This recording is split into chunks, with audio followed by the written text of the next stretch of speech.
अगर आपकी माँ को आपके होने वाले पति से प्यार हो जाए और वह उसके साथ ही भाग जाए, वो भी शादी के कुछ ही दिन पहले, तो क्या होगा? जिसने आपको जन्म दिया, वही आपकी शादी की सबसे बड़ी दुश्मन बन जाए, सिर्फ इसलिए क्योंकि माँ उसी लड़के से इश्क कर बैठी थी। ये कहानी एक ऐसे रिश्ते की है जिसे समाज सबसे पवित्र मानता है, माँ और बेटी का रिश्ता। लेकिन जब उस रिश्ते ने अपनी हदें तोड़ी, तो सिर्फ एक परिवार नहीं, एक पूरी पीढ़ी का भरोसा टूट गया। सास और दामाद की ये मोहब्बत सिर्फ एक स्कैंडल नहीं थी, ये एक सवाल था जो आज भी हर घर के दरवाजे पर दस्तक देता है। पर ऐसा हुआ कैसे? एक माँ अपनी बेटी की आंखों में धूल झोंकती रही और किसी को भनक तक नहीं लगी। ये कहानी है सपना देवी की, एक आम सी दिखने वाली महिला जिसकी जिंदगी का एक हिस्सा घर, चूल्हा और बच्चे थे, और दूसरा हिस्सा एक खामोश टीस जो किसी को दिखती नहीं थी। पति जितेंद्र उर्फ जीतू बेंगलुरु में कपड़ों का व्यापारी था। साल में मुश्किल से कुछ महीने ही घर आता। सपना दिन भर घर संभालती, बच्चों की देखभाल करती और रात को छत पर तारे गिनते गिनते सो जाती। सब कुछ होते हुए भी कुछ खाली था। वहीं खालीपन एक दिन एक अजीब रिश्ते की शुरुआत बन गया। सपना की बेटी शिवानी की शादी राहुल नाम के लड़के से तय हुई।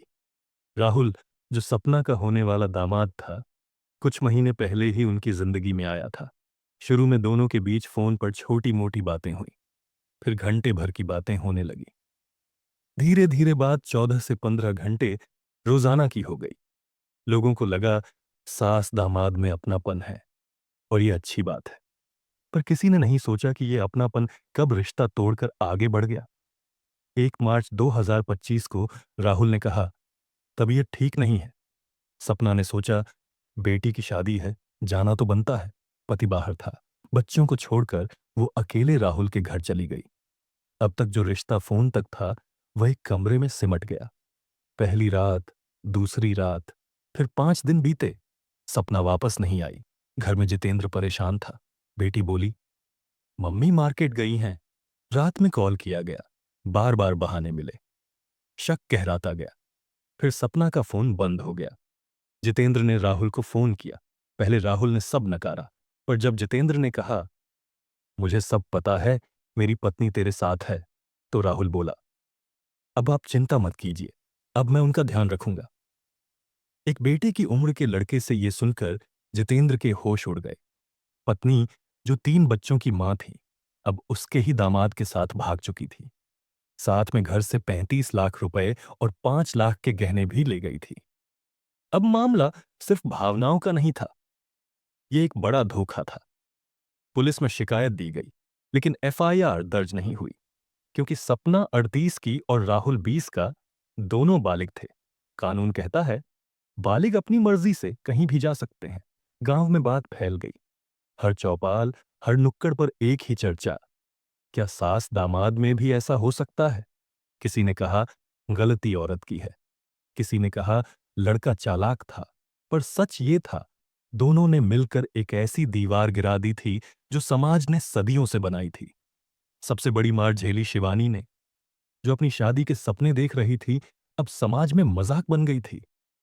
मां ने उसकी सगाई तोड़ दी, रिश्ते तोड़े और उसकी आत्मा भी तोड़ दी। जब एक पत्रकार ने शिवानी से पूछा, मां से क्या कहना चाहोगी? उसका जवाब था, हमें कुछ नहीं चाहिए, बस पैसा और जेवर लौटा दें, बाकी उन्हें जो करना है करें। लेकिन जितेंद्र का चयन लुट गया।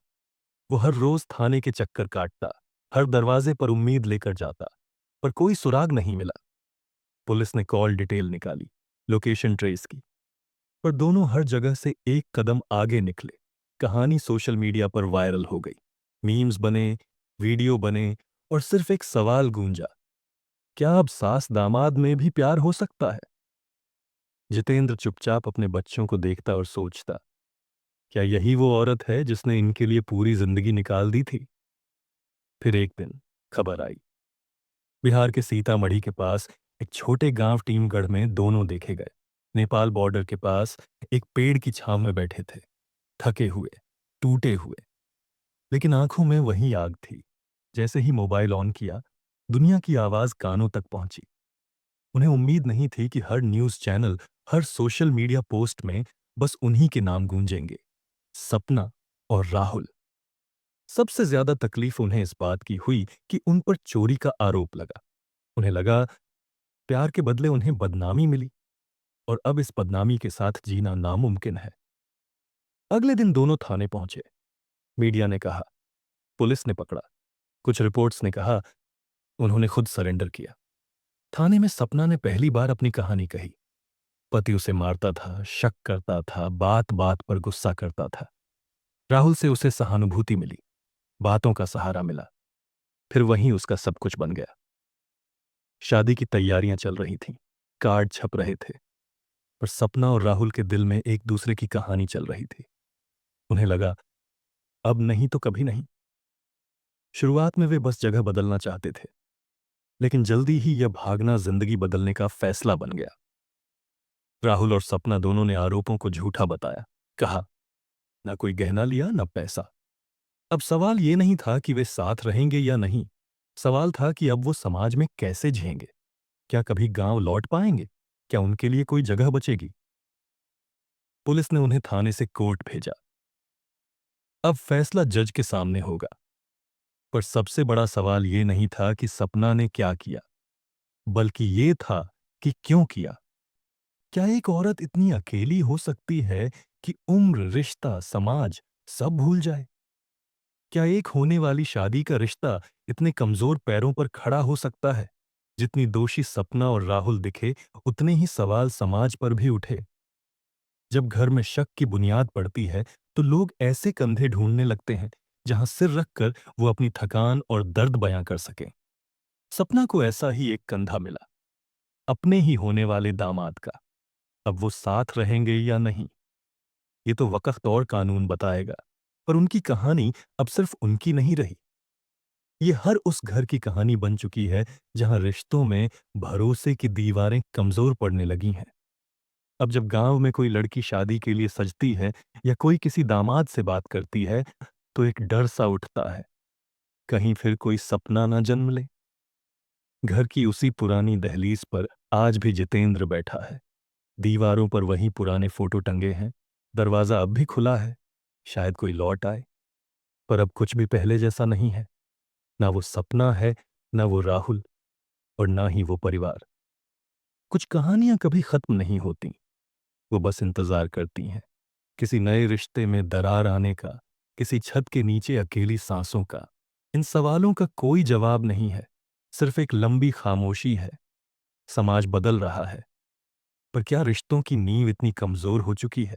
क्या उम्र की मर्यादा अब खत्म हो चुकी है? क्या माँ और बेटी के बीच एक ही पुरुष की जगह हो सकती है? क्योंकि कुछ गलतियां इंसान नहीं करता, वक्त करता है। और वक्त की गलतियों की सजा कोर्ट नहीं देता, जिंदगी देती है। ये कहानी याद दिलाती है कि रिश्ते हल्के नहीं होते, उनका वजन होता है, उनकी आवाजें होती हैं, और अगर वो टूट जाएं, तो कभी पूरी तरह ठीक नहीं होते। जब तक हम रिश्तों में सच्चाई, भरोसा और मर्यादा को नहीं समझेंगे, हम कभी खुद को इस कहानी से बाहर नहीं निकाल पाएंगे, और ये कहानी कभी खत्म नहीं होगी। अगर आपको कहानी पसंद आई तो सब्सक्राइब करें, फिर मिलेंगे एक नई कहानी के साथ। नमस्कार।